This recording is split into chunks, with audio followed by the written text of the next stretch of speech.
First, the pitch.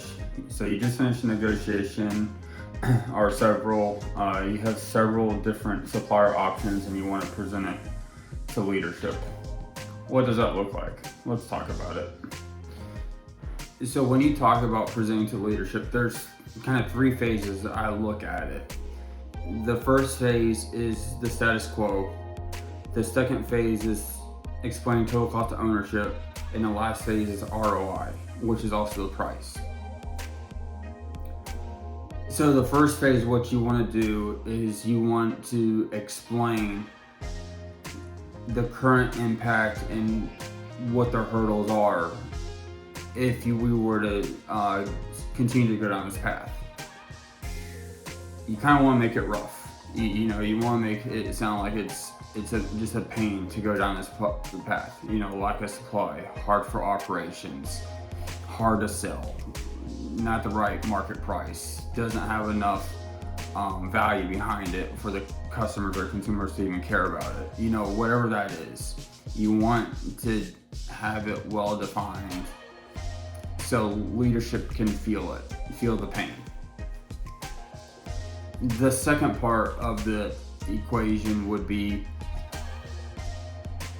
the elements of total cost of ownership, like I've talked about in many videos.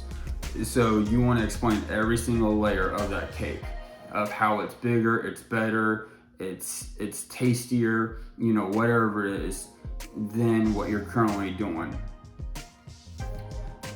Let them start understanding the value add with the new supplier, the new product, how it feels, just the whole 9 yards, right?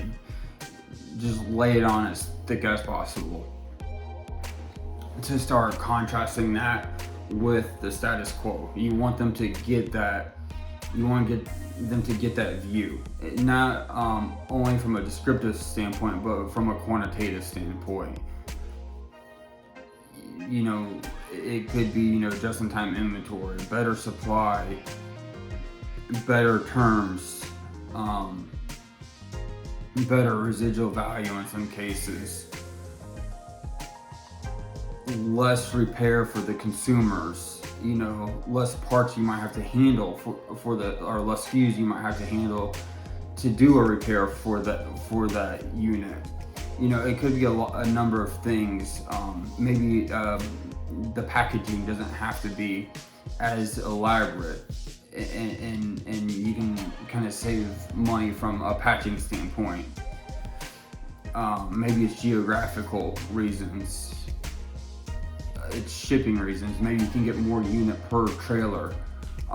So there's a lot of things that it can be that can make up that TCO, total cost of ownership, that you can really bake in there and explain both visually but also quantitatively. Then the ROI is where you disclose kind of the price point, the cost, all those factors, the number. It's the numbers game, and how it compares to the current cost. Are we going from $40 to $50? Are we going from $50 down to $40? Are we saving money? Are we having to spend a little bit more money? And how does that look over a period of time? So that's when you start talking about the cost.